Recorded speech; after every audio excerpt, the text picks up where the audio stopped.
시청자 여러분, 안녕하세요. 평안한 하루 보내셨습니까? 여의도 클래스 이혜림입니다. 자, 가을 하늘이 맑고 청량하고 좋은 계절이 온 것 같습니다. 올해 참 고단하고 피곤한 한 해였는데 이제 좋은 계절도 오고 좀 건강하셨으면 좋겠어요. 주식시장이 내릴 듯 아니면 좀 조정이 올 때 흔들릴 듯 하면서 지난주보다 더 견고한 모습입니다. 쭉쭉 견고한 모습인데 미증시와 변동성이 있는데도 불구하고 우리 증시는 상승인데요. 오늘도 2443이라는 숫자는 연중 최고치를 경신한 숫자입니다.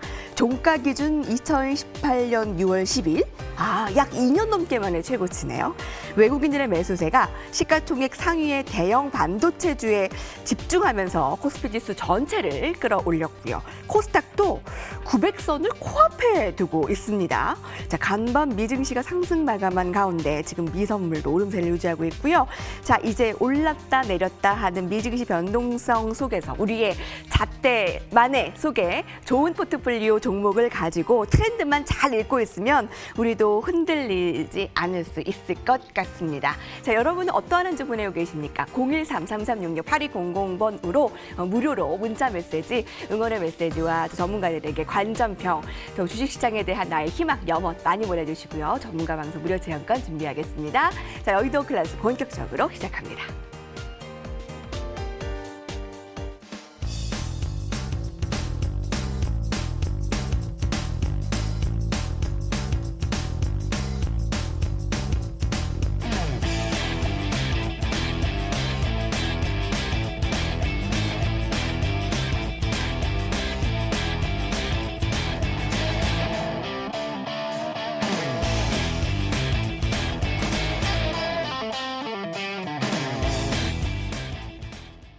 네, 아니 주식시장이 좋은데 바라만 보고 있기 너무 아까운 시장이다라고들 하십니다. 그렇죠? 자, 이 두 분과 수익을 계속 걷어 두르셔야겠죠. 저희 박진서 전문가, 소리 없이 강하다. 또 어제부터 함께 합류한 김기수 전문가님, 어서 오십시오. 예, 안녕하십니까. 네, 두 분 안녕하십니까. 네, 어제 메인 자리에 앉으셨던 김기수 전문가께서 이틀 연속 함께 해주셔서 연속성 있게 너무 좋고요. 네, 두 분은 함께 처음이네요. 예, 네. 매력이 너무 달라서 네, 두 분의 조화가 기대가 됩니다. 어떻게 보셨습니까? 오늘 하루 시장이요. 오늘 시장 자체로 계속 다이나믹하게 움직인 것 같고요. 저희가 이제 가장 중요한 게 환율 부분이 중요한데 저희가 환율이 지금 7개월 만에 거의 1,179원, 80원 밑으로 내려왔죠. 그래서 저희가 그 거래를 마치면서 한 1,170원대 한 거의 7개월 만에 내려왔습니다. 그래서 저희가 미국 연준이 현재 달러 약세를 뒷받쳐주고 있는 상황에서 저희가 여기서 또 더 추가 하락을 하기에는 연준이 현재 그 뒷받침하고 있는 달러 약세 말고는 사실은 이 모멘텀이 없어 보이거든요. 그래서 지금 이 하락은 제한적인 것으로 보이나 저희가 여전히 이 연이틀 거래소에서도 외국인이 매수세를 보이는 등 분명히 이 시장에 어떤 긍정적인 영향을 줄 것은 분명해 보이고요. 저희가 오늘 아까 그 앵커님이 말씀해 주셨지만 코스피 지수도 저희가 2,440선을 돌파하면서 연중 최고치를 갈아치웠고요. 그리고 코스닥 지수도 900선이 바로 눈앞에 있습니다. 그래서 그런데 저희 특징을 보자면 지난주부터 저희가 지난주를 기점으로 해서 저희가 밸류에이션 부담이 낮은 예를 든다면 업종 위주의 순환 매장이 지금 전개가 되고 있습니다. 그래서 3월 이후에 저희가 코스피 밸류에이션 대비 상승폭이 컸던 성장주라든지 이런 어떤 기존 주도주들이 저희가 조정을 받는 사이에 반도체라든지 증권, 유통 이런 업종들이 그간 상승폭이 낮았던 업종들의 순환매가 이루어지고 있거든요. 그래서 오늘만 보시더라도 그 제주반도체 어떻게 보면 상징적인데 제주반도체는 이 종목이 상한가를 갔습니다. 근데 사실은 특별한 뉴스가 없었고요. 그런데 지금 이 종목 자체도 보면 저희가 상한가 간 이유를 보자면 결국은 이런 어떤 순환매 흐름에서 강하게 슈팅이 나온 걸로 보여지고요. 그래서 저희가 지금 이 시장은 결국은 제가 아마 계속 한 달 전부터 말씀을 드리지만 저희가 거래소와 코스닥 시장을 보시더라도 좀 중요한 게 거래소는 외국인이 이틀 연속 순매수세를 보였습니다. 그렇지만 코스닥은 양매도 이틀 연속 양매도를 보였습니다. 근데 그럼에도 불구하고 코스닥은 꿋꿋하게 연이틀 올라갔거든요. 그리고 상승폭이 거래소와 거의 비슷합니다.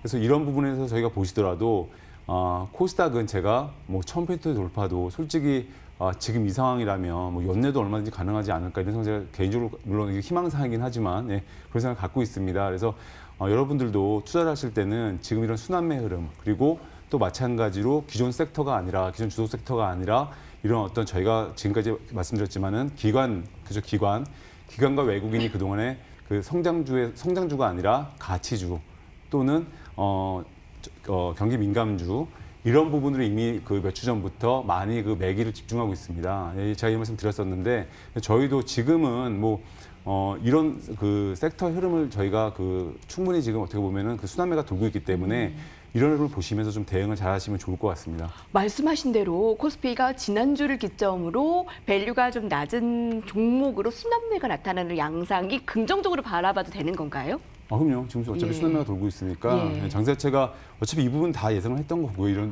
이 정도는 그래서 예, 좋은 흐름인 것 같습니다. 지금. 예. 박진서 전문가께서는 코스닥 올해 잘하면 1000까지도 볼 수 있다 했는데 예. 오늘 딱 그 코스닥 900선 고지 눈앞이라는 한마디를 주셨어요. 아직도 가능하다라는 의견이세요?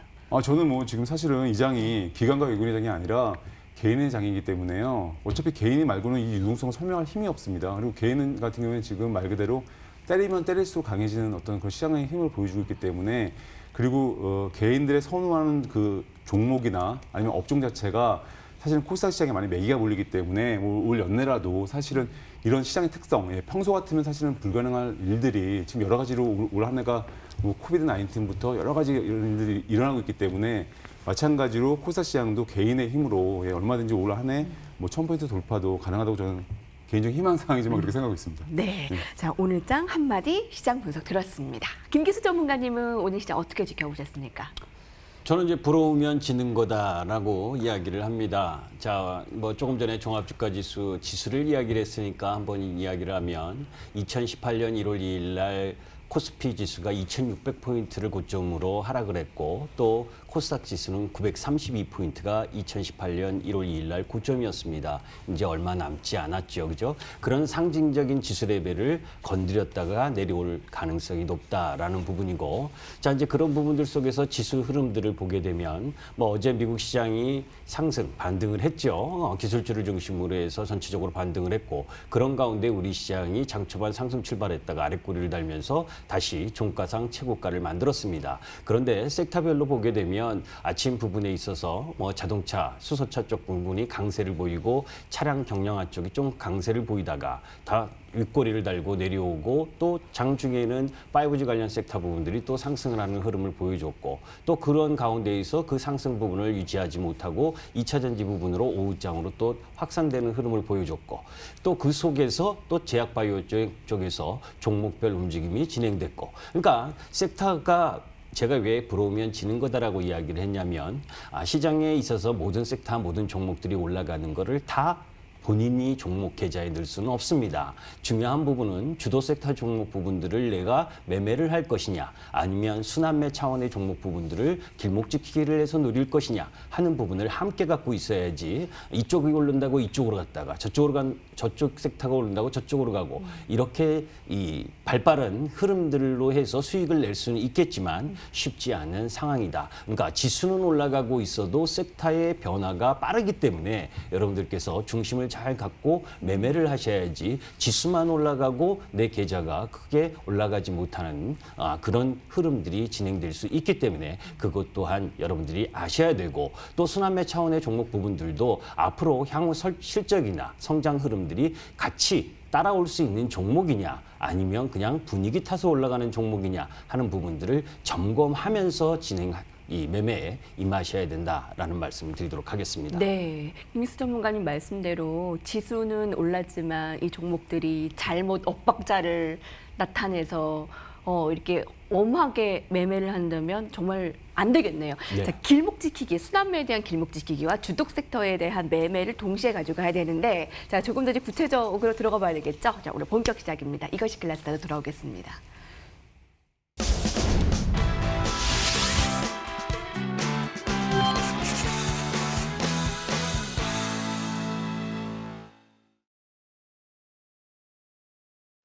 네, 이것이 글라스다 함께 합니다. 지금까지 개인의 힘이 강했다면 외국인들의 매수까지 이달 들어서 가세한 게 너무나 반갑습니다. 자, 오늘 여러분들의 참여도 함께하게 되는데요. 013 문자 메시지 무료로 보내주시고요. 010 아니라 013-3366-8200번으로 관전평이나 전문가분들에게 응원의 메시지, 또 주식시장에 대한 나의 희망, 염원 담겨서 저희 너티오로도 많이 함께해 계시는데 문자 메시지를 주시면 저희가 선정해서 전문가 방송 무료 체험과 함께 드리겠습니다. 자, 오늘 매크로 클래스 2년 3개월 만에 최고점을 찍은 코스피. 자, 상승 곡선 어디까지 이어질까요? 자, 오늘 주요한 주제 먼저 살펴봅니다. 공개합니다. 네, 박지선 전문가께서 직접 가져온 그 주제인데요. 그렇죠. 네, 그 미증시가만 해도 미증시가 독감에 걸렸을 때가 있었죠. 그렇죠. 네. 근데 지금은 다르다는 그쵸. 걸 표현해 주시는 거죠. 기침을 해도 우리는 독감이 안 걸린다. 네, 어떻게 바라보고 계세요? 예. 사실 뭐 기침을 하면서 사실 상당히 이 주위에 어떻게 보면 약간 좀 그런 상황인데, 그래서 아무튼 우리가 이 표현은 사실 예전에 많이 듣던 표현이죠. 요새는 아마 거의 듣지 못하셨을 거예요. 예전에 저희가 뭐 미국 주식가 기침하면 한국은 독감에 걸린다. 지금 아마 주린이 분들은 이거 아마 모르는 분도 계실 거예요. 근데 이게 예전에 참 많이 쓰던 용어인데, 뭐 예전에는 뭐 정말 그랬죠. 근데 지금 같은 경우에는 저희가 한국 증시가 그만큼 미국 증시에 민감하게 반응하기 때문인데요. 근데 요새 같은 경우에는 미국 시장보다 우리 한국 시장이 빠른 어떤 펀더멘탈 회복 속도와 개인이 이끄는 그런 유동성 장세이기 때문에 그게 한국 주식을 받치고 있는데요. 근데 어제 같은 경우에도 뭐 애플, 테슬라, 엔비디아 이게 상승을 이끌었습니다. 미국 시장을요. 그런데 미국 증시의 반등은 뭐 기업 인수 합병이라든지 이런 개별 이슈로 오르는 흐름이 크고요. 그리고 최근 조정에 따른 반발 매수세가 유입이 되면서 오른 기술적인 반등 성격도 있습니다. 그래서 아직 미국 시장이 조정 국면이 완전히 끝났다고는 보기가 저희가 어려울 것 같고요. 특히 그 미국 시장은 그동안 증시를 이끌었던 유동성 강도가 점점 약해지고 있기 때문에 최근 조정을 받은 어떤 대형 기술주들 어떤 상승 강도도 역시 예전처럼 강하지 않을 것이라는 의견들이 많습니다. 그래서 저희가 중요하게 볼 점이 저희가 S&P 500이죠. 그 변동성 지수 같은 경우를 보시면 그 갭이 있습니다. 그 갭이 평균 이상을 상회하게 되면 그만큼 변동성이 크다는 거. 말씀드리면 이제 공포지수랑 어떻게 보면 비슷하다고 보시면 되는데요. 그래서 나스닥 100에 포함된 어떤 대형 IT 기업들의 변동성 지수와 또 S&P 500의 변동성 지수가 여전히 갭이 평균 이상을 여전히 상회 중입니다. 그래서 그 부분은 상당히 증시가 변동성이 커질 수 있다. 이걸 말씀을 드리는 거고, 또 현재 높은 밸류에이션을 정당화시켜주는 어떤 재료 중 하나였던 정책 모멘텀, 이 부분도 사실 좀 약화되고 있는 그런 점은 현재 미국 시장으로서는 부담으로 보일 수가 있겠고요. 그러나 저희가 우리 한국 시장 같은 경우에는 개인 유동성 장이기 때문에 이제는 사실 이런 미국 시장이 어떤 그 독감을 만약에 기침을 하더라도 독감에 걸리지 않는다. 지금 이런 상황을 저희가 볼 수가 있을 것 같고요. 그래서 최근 들어 이제 저희가 보면 사실 삼성전자의 호재로 지수가 반등한 면이 있습니다. 그래서 최근 일주일 사이 나스닥 지수가 한 2% 하락할 때 코스피 지수는 거의 3% 올랐거든요. 상당히 디커플링이 많이 됐고요. 그래서 이쯤 되면 이제 저희가 미국과 한국 증시의 디커플링은 단순한 일회성 이슈가 아니라 기업들의 어떤 기초 체력과 개인 유동성의 힘, 이런 부분 때문에 지금 이런 현상이 벌어지고 있다. 이렇게 보여지는 거고요. 저희가 또 중요한 게 있습니다. 항상 기업은 제가 항상 여러분에게 말씀드리는 뭐 황금선 매매 계속 말씀드리죠. 근데 그거의 어떤 기초 바닥을 다지는 거는 적어도 지난 3년간 기업의 영업이익과 순이익이 꾸준히 나고 있는 회사를 제가 말씀드리는 거예요. 단 한 차례 일회성으로 적자 날 수 있지만 이런 부분 제가 늘 말씀드리잖아요. 그래서 여러분들이 보실 때 기업의 어떤 체력 이 부분이 중요한데, 저희가 MSCI 한국 지수 구성 종목들이 있습니다. 근데 그 12개월 전망치를 보시더라도 EPS를 보시더라도 주당 순이익이요. 전년 대비 예상이 그 한국 지수 같은 경우에는요. 거의 한 37% 증가가 예상이 됩니다. 향후 앞으로 1년 후요. 그리고 미국은요 13.4% 증가에 그칠 것으로 예상이 됩니다. 그러니까 한국 시장이 미국 시장보다 약 3배 정도 그 이익 증가폭이 커질 것으로 지금 예상이 되고 있고요. 물론 이 부분은 지난해 저희가 미중 무역 분쟁과 저희가 반도체 업황 부진에 따른 기저 효과가 올해 본격적으로 지금 진행되고 있기 때문에 벌어진 현상으로 볼 수도 있는데요. 중요한 게 또 저희가 보실 때는 그 아시아 대표 무역항이죠. 서부 주요 항구의 컨테이너 물동량도 회복세가 중요합니다. 아주 중요합니다. 왜냐하면 그게 바로 그 어떤 그 현재 그 미국 시장에서 어떤 수출이라든지 이런 게 원활하게 되는 어떤 가장 바로미터가 되거든요. 근데 그 부분도 우리가 어떤 한국의 수출 사이클을 보실 때 미국의 아시아 그 대표 항구죠. 서부 주요 항구의 컨테이너 물동량 이 부분이 지금 최근 회복세를 보이고 있다는 점도 한국의 어떤 수출 시장에 긍정적인 기대를 갖게 하고 있고요. 물론 여기다 덧붙여서 저희가 가장 중요한 늘 말씀드리는 개인 유동성도 점점 확대가 되고 있습니다. 그래서 고객 예탁금도 지금 현재 56조 원으로 여전히 높은 수준이고요. 또 증시가 조정을 받으면 받을수록 정말로 개인의 매수세는 계속해서 나오게 됩니다. 뭐 기관과 외국인이 1조 원 이상을 퍼부으면 1조 원을 받습니다. 5천억을 퍼부으면 5천억을 받습니다. 네, 계속 그런 흐름을 계속 보이고 있거든요. 그러면서 지금 지수는 연중 최고점인 2,440포인트에 와 있고요. 코스닥 지수는 또 마찬가지로 900포인트 돌파를 눈앞에 두고 있고요. 그래서 여러분들이 사실은 저도 솔직히 장을 열 때는 지수는 거의 보지 않습니다. 네, 지수는 거의 보지도 않고 미국 선물 지수도 거의 보지 않습니다. 아까 그 전문가님께서 말씀해 주셨지만은 종목에 집중하시는 게 지금 사실 가장 중요하거든요. 네. 거래소 코스닥 따지지 않고요. 그래서 그 부분이 중요하다고 말씀을 드리는 거고요. 마지막으로 말씀드릴 부분은 그 결론 부분인데요. 시장의 매기는 결국 지금 아까 지금 시장이 성장주의냐 가치주의냐 이 부분은 이미 논쟁이 무의미해졌습니다. 그 이유는 시장이 어떻게 보면 지금 순환매가 돌리는 장세이기 때문에 그 흐름에서는 저희가 결국엔 시장 흐름상 지금 시장의 매기가 가는 그쪽으로 가시는 게 맞아 보이고요. 그리고 가장 중요한 부분은 지금 시장 자체가 기존 스탠스는 여전히 저금리 상태에서 성장주 주도는 변함이 없습니다. 저희가 그런 트렌드가 변하기 전까지는 여전히 성장주 주도 위주로 섹터를 어느 정도 포트에 담으시고 네. 나머지 부분에 대해서는 시장의 순환매에 맞춰서 좀 대응을 하시면 뭐 지금 장세에서도 좀 크게 수익을 내실 수가 있을 것 같습니다. 감사합니다. 마지막 힌트가 찐이네요. 지금 지수보다 종목 사실 성장주냐 가치주냐 지금 시장의 매기가 그게 무의미할 수가 있겠네요. 네. 지금 시장의 매기가 가는 쪽 그리고 또 저금리를 염두에 둔 이 트렌드가 변하지 않는 이상 성장주의 역시나 주도 섹터가 될 것이다. 자, 미증시 사실 오른 건 오른 건데 변동성이 너무 심합니다. 변동성 지수가 또 평균을 상회하고 있는데 김기수 전문가님께서는 오늘 이 주제에 대해서 어떻게 바라보고 계시나요? 예, 뭐 이건 나비 효과 관련된 이야기를 하는 건데 우리 박준석 전문가님이 국내 시장과 관련된 이야기를 잘 말씀을 해주셨으니까 저는 해외 쪽 라인 부분에 그 하락의 요인 부분들을 어제에 의해서 조금 더 짚어보도록 하겠습니다. 사실 어제 이제 미국 시장이 반등을 했지만 사실 그 주된 반등의 요인은 M&A 관련된 내용들이 주를 이뤘습니다.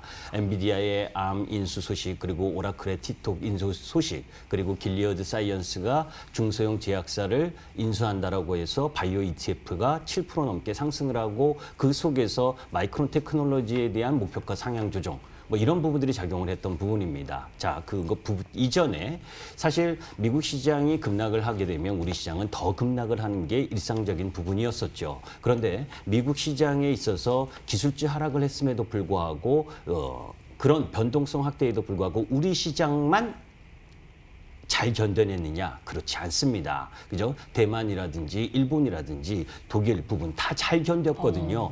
직접적으로 화해 규제를 속한 중국을 빼고는 다 잘 지켰다. 그렇기 때문에 미국 시장의 개별 문제로 접근하는 것이 필요한 부분이지요. 그래서 미국 시장의 시장적 악재 요인이었었던 부분, 그것은 지난번 이야기한 것처럼 8월 중순 과열된 상승 부분이 작용을 했었고 거기에 또 손정의 관련 이야기들이 있었죠. 자, 그런 가운데 이제 개별적 요인으로 봤을 때 미국의 5차 추경안 금액이 감소했다라고 하는 부분, 그리고 테슬라가 S&P 편입에 실패했다라고 하는 요인, 그리고 애플의 내부자 2명, 그리고 아마존의 14명이 주식을 매도했다라는 개별 악재성 요인, 또 사실은 거기에서 더 하나 또 중요한 부분이 9월 3일 날 미국의 이 법무부 장관이 9월 중에 구글 상대로 반독점 위반 행위에 관한 소송을 제기하겠다. 이 내용이 가장 큰 요인이었다고 저는 개인적으로 생각을 합니다. 이 이슈는 초당적 지지를 받는 이슈거든요. 공화당이나 민주당이나 지금 11월 3일 대선인데 서로의 지지를 확보하기 위해서 이 반독점 규제가 이 대선 전에 이루어지면 트럼프의 공이 되고 그래서 지지를 더 넓힐 수가 있고 또 반대의 경우에는 넘어가면 바이든의 부분이거든요. 그런 정치적 이슈화가 되는 부분, 그런 부분들이 맞물려서 하락을 했었다라고 하는 부분이 가장 중요한 요인이었다라고 보시면 되고, 그런 가운데 이제 스토리 스톡이라고 이야기를 하는데, 스토리 스탁에 대한 양면성이 미국 시장 기술주에 반영되어 있다. 그러니까 스토리 스탁이란 무엇입니까? 여러분들 꿈이 있는 성장의 길로 가는 그런 스토리를 갖고 있는 주식에 대한 가격이죠. 그 가격에 대한 기준, 그 가격에 대한 평가, 이 부분이 지금 현재로서는 여러분들 우리가 PER이든 PBR이든 뭐 이런 부분들을 가지고 재일 수 없는 부분이잖아요. 그래서 PDR이라는 개념이 나왔고, 그 꿈의 가치를 어떻게 평가할 것이냐.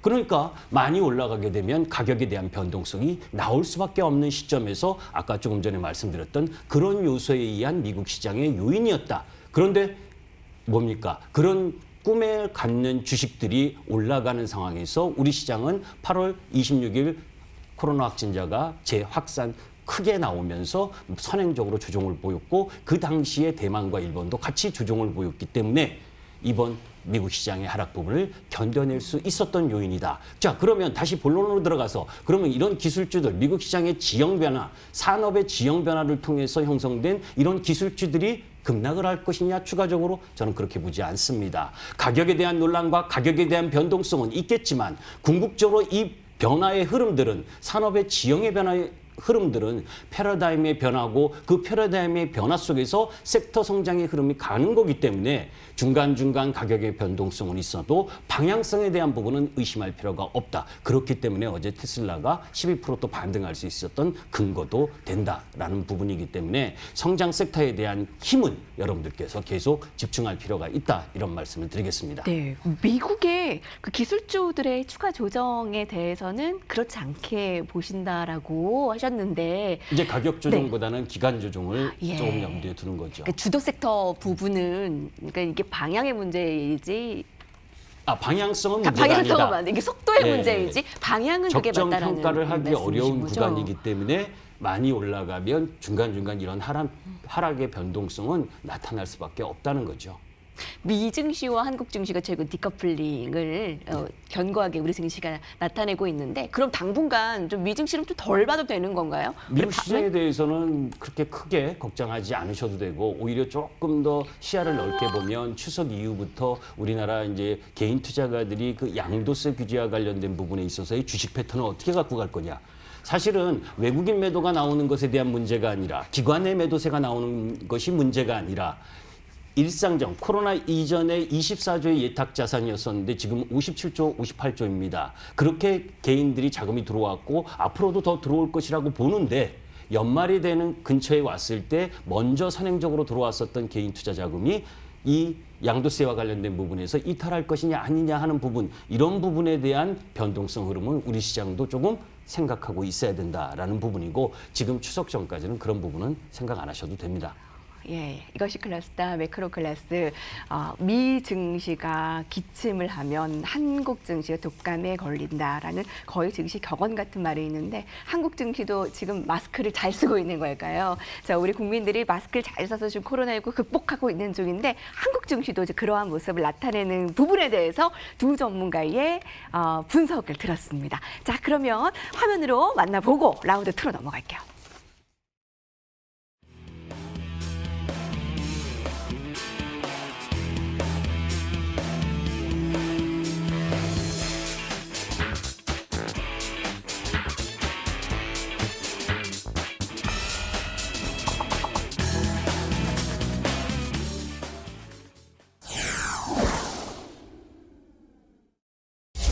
네, 여러분께서는 여의도 클래스 저녁 밤 시간에 휴식 에너지 주식시장에 조금 더 좋은 에너지를 드리는 여의도 클래스 함께 해주고 계십니다. 참여 방법 다시 한번 알려드릴게요. 013-3366-8200번으로 무료 문자 메시지 많이 보내주십시오. 안전표 저희가 방송 막바지에 선정된 분 전해드리도록 하겠습니다. 자, 주요한 부분은 지수가 올라가더라도 지수보다 더 중요한 게 우리가 지금 트렌드 흐름을 잘 타는 거라고 두 분께서 입을 모으셨는데, 그럼 그게 뭐냐? 오늘 트렌드 클래스에서 준비를 했습니다. 함께 보시죠. 네. 최근에 정책 관련주는 뭐니 해도 특히 이 정부 들어서 정책 테마주를 안 보지 않을 정도로 테마 이상의 섹터가 되고 그 자체로 포트폴리오가 되고 있습니다. 근데 오늘은 저탄소예요. 저탄소 관련주. 이게 어느 정도냐면 배터리 다음이 저탄소? 뭐 이 정도까지 예측이 된다고요? 예. 저희가 시장에서 결국은 이제 저희가 지수를 말씀드렸지만 결국 저희가 가장 중요한 거는 앵커님이 말씀하셨다시피 어떤 종목을 살 것인가 또 어떤 쪽을 선택할 것인가 이게 가장 중요하잖아요. 근데 저희가 보면 이제 10월 중에 저희가 탄소 효율 그린 지수가 개발 예정입니다. 그래서 제가 이미 저희가 뭐 BBIG K 유대지수에서 이미 12개 종목은 이미 나왔죠. 근데 그런 식으로 한국거래소가 발표할 예정입니다. 그래서 탄소 효율 그린 유대지수에 포함될 후보군에 대한 관심이 좀 높아지고 있습니다. 뭐 약 한 달가량 남았는데요. 근데 이게 왜냐하면 BBIG K 유대지수 발표 후에 편입 종목들이 크게 상승한 바가 있기 때문에 역시 마찬가지로 이 부분도 포함 종목을 예측을 해서 수익을 내시는 것도 좋은 전략으로 보이시는데요. 정부에서 제1차 한국 뉴딜 전략회의를 주재하고 한국거래소가 그러니까 10월 중이죠. 다음 달 탄소효율 지수를 개발했다고 이미 9월 3일 날 밝혔는데요. 저희가 저탄소 관련주로는 보면 저희가 한국타이어 테크놀로지, 또 LG전자, 현대글로비스, 또 만도, 또 LG 이노텍 등이 있습니다. 그런데 이 주식들을 보면 9월 3일 날 그 지수를 개발하겠다고 발표를 한 이후에요. 오늘까지 주가 흐름을 보면 한국타이어 테크놀로지, LG전자, 현대글로비스 이 5개 종목이 사실은 지금 다 대부분 올라 있는 상황입니다. 물론 이제 지수 상승 영향도 있지만, 그래서 해당 기업들의 특징을 보면 시가총액이 당연히 크겠죠. 1조 원 이상이면서 지난해 연간 매출액이 증가했음에도, 연간 매출 증가했음에도 오히려 온실가스 배출량은 감소한 기업들입니다.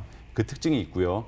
또 이들은 이거 한번 자료를 보시려면 환경부에 온실가스 종합정보센터라는 곳이 있거든요. 그 사이트를 들어가 보시면 거기서 포함된 약 300여 개 상장사 정보가 있습니다. 그래서 한번 인터넷 들어가 보시면 그 정보를 다 보실 수가 있어요. 하나하나. 그래서 그런 사이트가 있습니다. 온실가스 종합정보센터. 그래서 그게 뭐냐면 환경부 자료를 기초로 해서 이른바 저희가 탄소 효율 그린 뉴딜 지수 이런 후보군을 저희가 예상해 볼 수가 있는 거고요.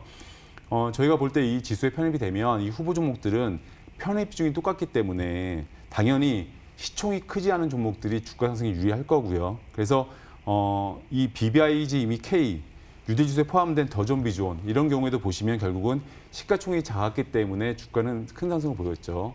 그 이유가 여러분이 너무 잘 아시겠지만 시총과 상관없이 BBIG 저희가 편입된 지수에 편입된 종목들은 3개씩 편입되지 않았습니까? 근데 시총과 상관없이 무조건 펀드에 자금이 900억이 들어온다. 그러면 300억 이렇게 3분의 1 시총을 감안하지 않고 자금 배분하기 때문에 당연히 시총 작은 게 유리할 거고요.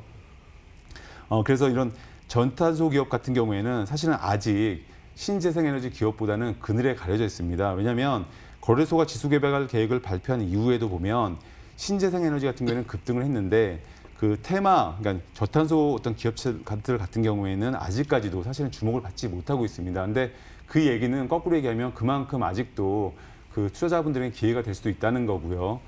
그래서 신재생에너지 중 저희가 보면 태양광 에너지 대표 종목이죠. 하나솔루션, 또 풍력에너지 대표 종목 CS 윈드 이런 경우도 마찬가지로 그 발표 이후에 급등을 했거든요. 근데 저희가 가장 중요하게 보는 부분이 탄소금 도대체 저탄소 관련주가 어떤 건지는 알겠는데 어떻게 투자를 해야 되냐고 제가 말씀을 드리면 가장 중요한 부분이 저희가 탄소 배출량입니다.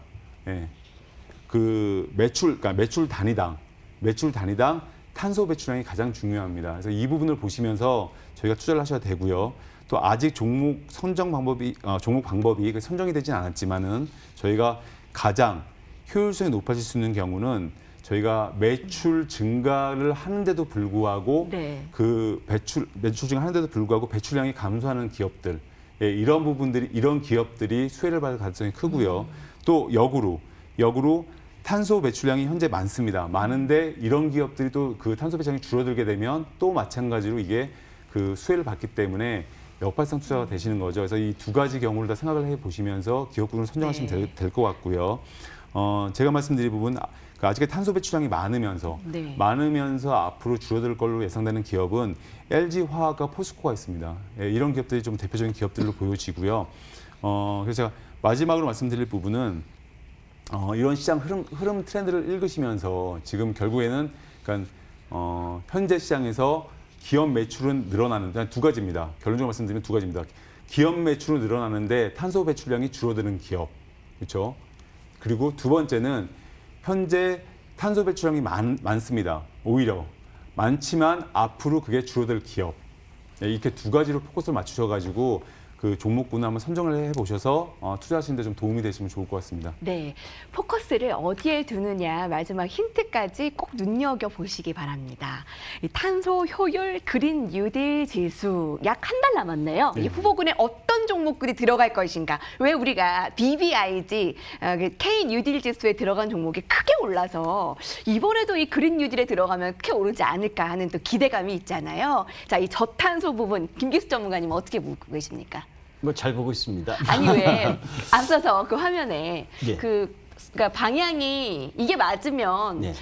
변동성은 관내해야 된다 예. 하잖아요. 예. 이거는 맞는 겁니까? 저는 이 탄소 효율 지수 발표 예정이라고 하는 10월 이 발표될 부분이 있다라고 하는 부분, 그게 이제 우리가 이제 그 기업들의 저탄소 이 부분을 하기 위한 거거든요. 그런 부분인데 사실 이 부분은 ESG의 첫 세분화된 지수라고 이야기할 수가 있는데 ESG라는 건 환경, 사회, 지배구조의 세분화된 지수를 이야기를 하는 겁니다. 사실 제가 이제 조금 이 답변을 망설이는 부분은 2017년부터 이렇게 제가 보내드린 도표를 올려주시면 우리나라가 2017년부터 시행하고 있습니다. 국가 배출권 할당 계획 수립 방향이라고 해서 1단계, 2단계, 3단계로 지금 시행하고 있는데 아주 쉽게 생각하시면 돼요. 올해까지는 발전소라든지 철강 업체에 한해서 일정 정도의 탄소 배출에 대한 부담을 지우는 그런 흐름으로 갔다면 내년부터는 그죠? 탄소 배출을 하는 대부분 기업들에게 영향을 미칠 수 있는 중대한 요인입니다. 사실은 우리가 글로벌 시장 전반적으로 미국을 비롯해서 유럽 전부 다 탄소에 대한 규제 이 흐름들로 가고 있거든요. 그래서 저탄소의 흐름으로 가는 거고 그런 흐름들인데 실질적으로 내년부터 우리나라가 이렇게 이 전방위적으로 실시했을 때 정말 중후장대한 기업들이 아직 실적이 없잖아요. 그죠? 경기가 안 좋은 상황에서 실적이 안 좋고 코로나로 인해서 실적이 안 좋은데 기업들이 이런 배출금까지 부담하게 되면 얼마만큼 기업의 흐름들이 안 좋을 수 있다라는 우려도 있어야 됩니다. 그러니까 단순히 탄소 배출량을 줄이는 회사가 좋다라는 관점보다 그죠? 그 속에서 그 의미와 맥락을 이해할 필요가 있다. 왜 이렇게 하느냐? 그죠? 그런 부분이 결국 글로벌 시장, 그죠? EU를 비롯해서 글로벌 시장이 왜 수소와 풍력과 그리고 이 태양광이라고 이야기하는 신재생 에너지에 몰입을 하는지 그런 정책적 방향이 무엇인지 이런 관점이 이런 부분에서 태동됐다라는 부분이고 뭐 탄소 효율 지수에 편입이 되면 올라갈 수는 있겠지만 궁극적으로 그 자체 기업 자체의 성장 흐름을 담보하지 못하는 업종의 종목이라면 그 올라가는 것도 한계가 있다라고 하는 부분을 여러분들이 이해하실 필요가 있고 오히려 이러한 내용들이 발표될 만큼 글로벌 시장이나 우리나라가 정책적으로 이 그린 뉴딜 사업에 대한 흐름들을 갖고 간다라는 부분에서 신재생 에너지 쪽 라인 부분을 더 관심 있게 보는 것이 바람직하지 않겠냐라고 저는 생각을 합니다. 아, 예. 그러니까 그린 뉴딜이라는 게 지금 세계적인 트렌드인데, 그러니까 저탄소라는 부분도 그냥 부수적으로 하나로 보면 되겠네요, 김기수 전문가님. 네, 이렇게 고개를 주셨는데, 그러니까 탄소 규제는 결국에는 이제 신재생 에너지로의 관심을 두드러지게 봐야 된다라는 그 결론을 주셨어요. 실제로 이 저탄소 기업이라는 게 부수적 효과가 아닌가? 이 본업이 잘 돼야 주가가 오르지 않나요? 그럼요. 네. 어떠세요? 저희가 사실은 저희가 이렇습니다. 저도 이제 실전 뭐 여러 가지로 매매를 제가 해왔잖아요. 20년 넘게. 그래서 네. 제가 항상 느끼는 거는 주식시장은 사실은 우리가 그 재무제표들만 움직이지도 않고요. 또 기업도 마찬가지로 저희가 알고 있는 것만 움직이지 않는 게 태반입니다. 제가 존경하는 그 자산운용 회장님이 하시는 말씀이 있습니다. 뭐라고 말씀하시냐면 기업 탐방을 왜 가? 이러십니다. 그게 무슨 말씀이냐면 기업 탓만 가야 뻔히 좋은 얘기 할 거고 걔네가 미래를 어떻게 알아? 내가 더 잘 알아. 이렇게 말씀하시는 분이 계시거든요. 그게 뭘 말씀드리냐면 저희가 이 주식시장은 그 개인, 그러니까 그 사람들이 움직이는 시장이죠. 그러다 보니까 이 시장에 저희가 예상할 수 없는 많은 일들이 일어납니다. 저희가 예측하는 시장 가지도 않고요. 그래서 제가 오늘 이걸 그 주제로 잡은 이유는 다른 게 아닙니다. 당연히 본업이 잘 돼야 되고요. 저희가 예전에도 아마 기억하실 겁니다. 투자를 오래 하신 분들은 예전에 이런 테마로 해서 주가가 갔냐? 못 갔습니다. 일회성으로 끝났습니다. 근데 지금 같은 경우에 제가 말씀드린 부분은 지금 요새 최근 들어서 제가 신재생에너지 관련 기업의 매출이 극히 미미하고 정말 아주 사실은 내세울만한 기업이 아닌데도 그 연관성만으로 주가가 급등하는 경우가 비일비재하게 일어납니다. 그래서 저희가 주가 흐름은 시세에 물어봐야 됩니다. 그리고 마찬가지로 이 부분도 시세에 어떻게 반영이 될지는 현재로서는 알 수가 없습니다.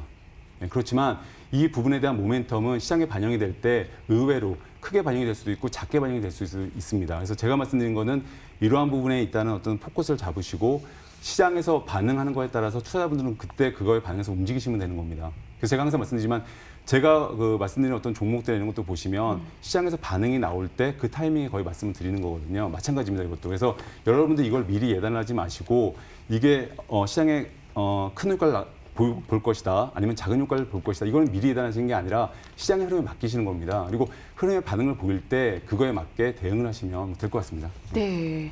예, 뭐 예를 들면 그러니까 LG전자 아까 저탄소 관련주로 주셨잖아요. 예, 예. LG전자가 뭐 TV를 잘 보고 가전을 잘 파는 게 우선인 예, 거지. 그럼, 그러니까 그렇죠. 저탄소 그렇죠. 관련주에 예. 얼마나 이게, 그렇죠. 이게 맞는 건가라는 의문이 예. 들기에 들었어요. 예. 네. 자, 두 분의 의견을 한번 정리를 해볼게요. 한번 박혜서 전문가님 한마디 주시죠. 저는 제가 말씀드리지만은 결국 그 주가나 저희가 종목 같은 경우에도 저희가 결국에는 주가 흐름은 시장에 물어봐야 되는 거고요. 저희가 많은 어떻게 보면 이론과 또 많은 저희가 그 이야기들이 있습니다. 근데 결론적으로 말씀을 드리면 결국 이런 트렌드도 저희가 이 시장이 제가 20년 투자를 해봤지만 저는 이런 올해 같은 이런 코비드 19 이런 저희가 예전에도 뭐 사스나 메르스도 있어봤지만 솔직히 그때는 저는 뭐 별로 신경도 많이 안 썼었거든요. 이런 해를 겪어본 적이 없습니다. 올해 비도 정말 많이 왔죠. 마찬가지입니다. 지금도 마찬가지로 개인의 이런 유동성 장세요.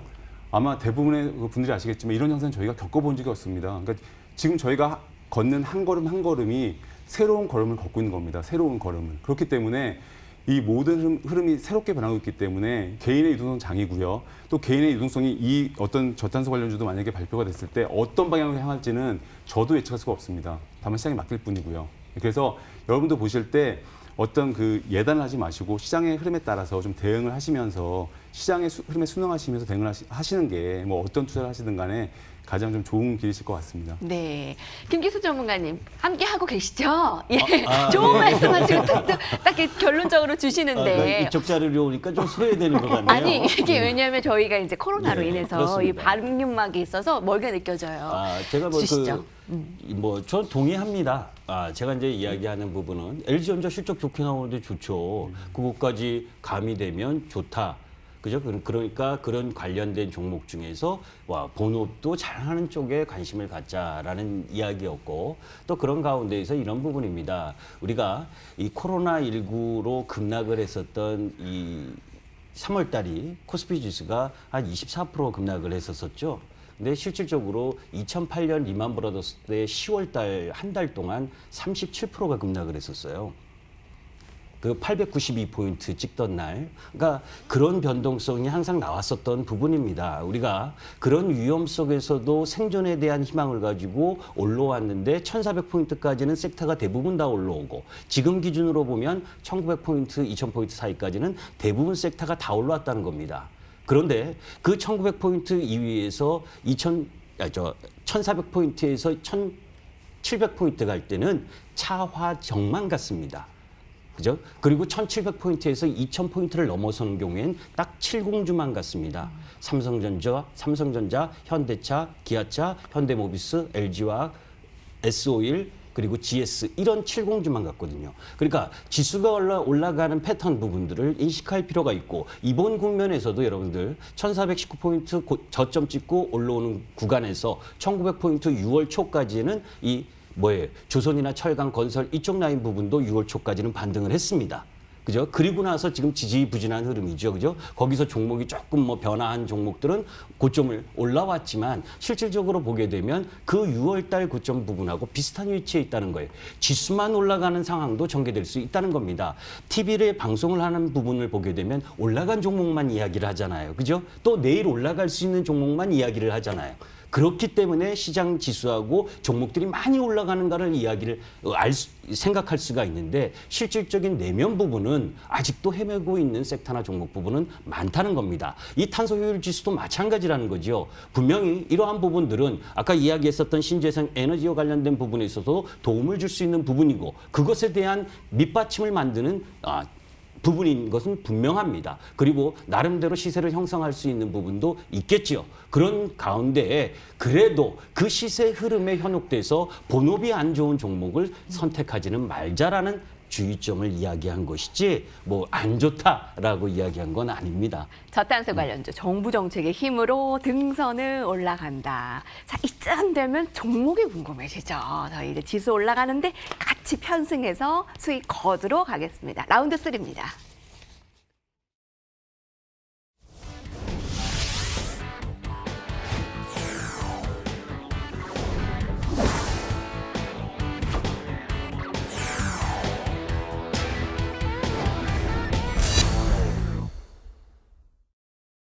네, 여러분께서 여의도 클래스 최전방에서 함께하고 계십니다. 제가 딱 들어가기 전에 방금 그럼 오늘 저탄소 관련주 가져오셨어요?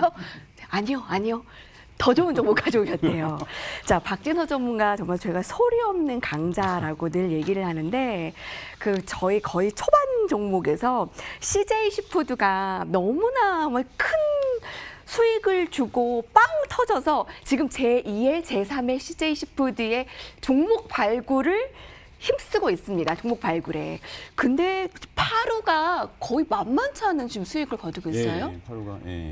결국 근데 제가 항상 말씀드리지만은 제가 뭐 투자를 할 때 종목 선정할 때 여러 가지 방법들이 다 있으시죠. 근데 저는 제가 뭐 다 있으시니까 각자의 방법이 있으실 거예요. 근데 제가 누누이 말씀드리지만은 제 종목들의 특징을 보시면 보통 하루 이틀 사이 반응이 나오거든요. 그리고 거기서 이제 중장기로 넘어가는 종목들이 나오게 됩니다. 저희가 항상 뭐든지 나는 단타야, 나는 중장기 투자야. 이런 기준을 제가 두지 말라고 제가 누누이 말씀을 드리는데 모든 종목이 1000%, 500% 가는 종목도요. 시작하는 날이 있습니다. 그래서 여러분이 그런 그 구분을 두지 마시고요. 요새 제가 유튜브를 보더라도 뭐 단기 투자와 중장기 투자가 어떤 그런 것들에 대해 서로 얘기들이 많이 오고 가시는 것 같아요. 근데 좀 이렇게 투자는 수익을 내면 되는 거기 때문에 그런 부분에 대한 논쟁은 별로 무의미한 것 같고요. 제가 파루는 사실 이 모멘텀을 받았죠. 저희가 아무래도 이 신재생에너지 부분 때문에 저희가 이 회사를 같은 신재생에너지 전문기업입니다. 신재생에너지 전문기업으로 저희가 태양광 발전 사업을 하고 있어요. 그래서 그쪽으로 모멘텀이 강하고요. 그러다 보니까 요새 최근 들어서 풍력이라든지 태양광 모멘텀 다시 받았죠. 오히려 다시 받으면서 주가가 올라가고 있거든요. 그래서 이 종목 같은 경우에는 제가 아마 이 터닝 포인트 아마 그 전문가님께서 말씀을 해주셨지만 이게 뭐 지금도 여전히 시장에서 소외받고 여전히 모든 종목들이 수두룩합니다. 많습니다. 맞고요.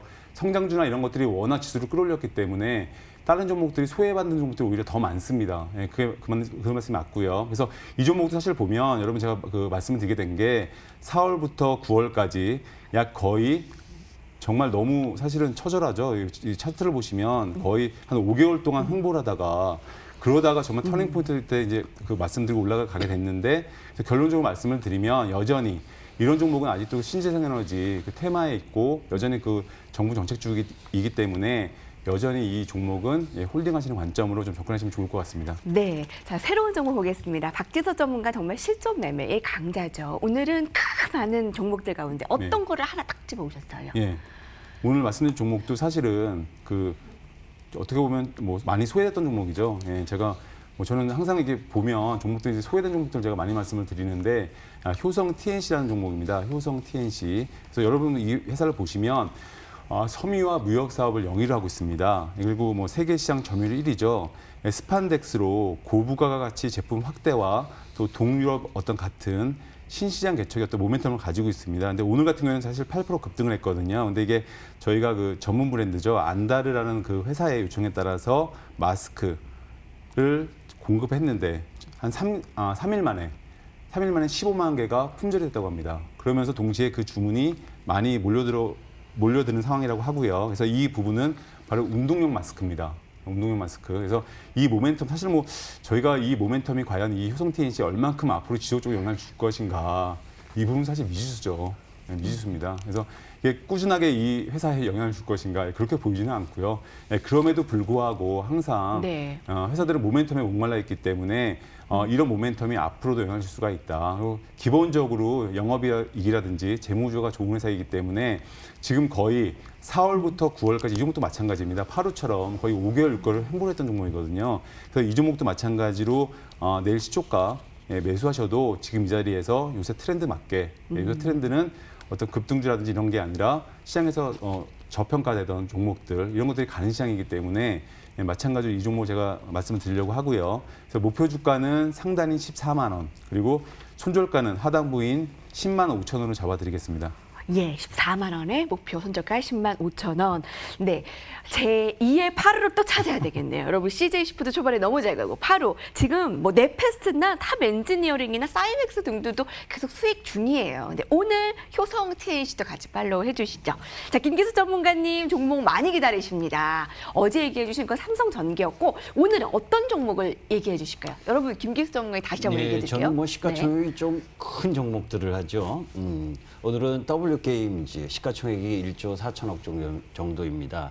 제가 그 코로나로 그 심해졌을 때 그때도 이 W게임즈를 말씀을 드렸었는데, 자 이제 이 W게임즈가 이 뭐 소셜 카지노 게임 업체라는 건 여러분들이 알고 계실 거예요.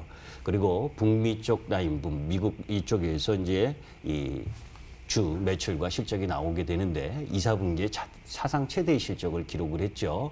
자, 그런데 코로나가 장기화되면서 이 집에 있을 시간이 더 많아지고 있죠. 이제 그런 부분들이 계속해서 이 기업의 실적을 견인하고 있다라고 바라보시면 됩니다. 자, 이제 주력 게임인 W 카지노와 더블다운 카지노 모두 신규 유저 유입이 되고 있고 그런 가운데에서 페잉 유저도 증가하고 있고 또 3분기에는 대만에도 마케팅을 하면서 일정 정도 이제 추가적인 매출원을 확보하기 위한 노력을 하고 있습니다.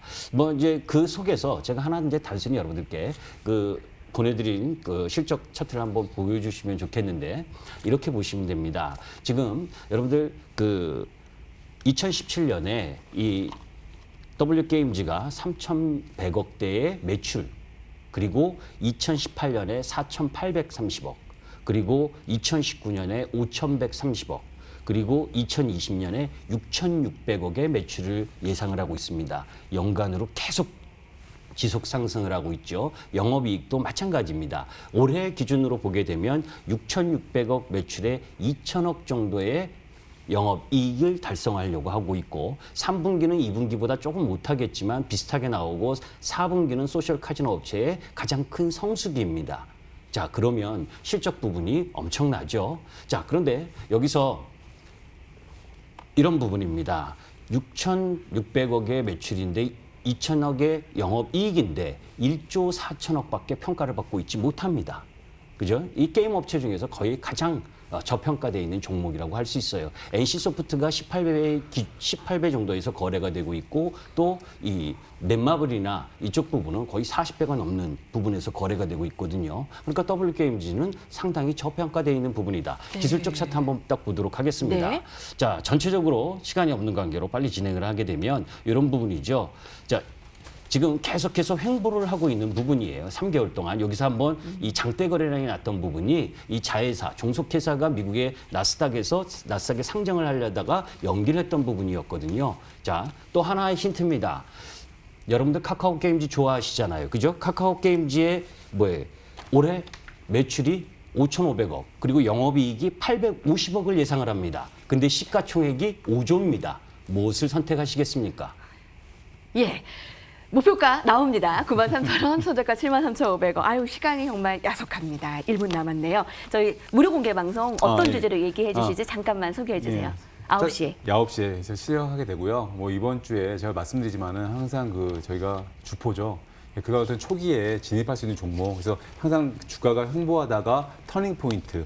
예, 그런 종목들에 대해서 어떻게 발굴하면 되는지 또 그런 종목들에 대해서 제가 오늘 이따 뵙고 말씀드리도록 하겠습니다. 황금선 종목 저희 포털 검색창에 접속해서 여의도 클래스 들어오세요. 저희 박대서 전문가의 사진을 클릭하시면 무료 공개 방송 9시부터 함께 하실 수 있습니다. 여러분 감사합니다. 저희 박대서 전문가 김기수 전문가님은 여기서 같이 인사드릴게요. 시청해주신 여러분 고맙습니다.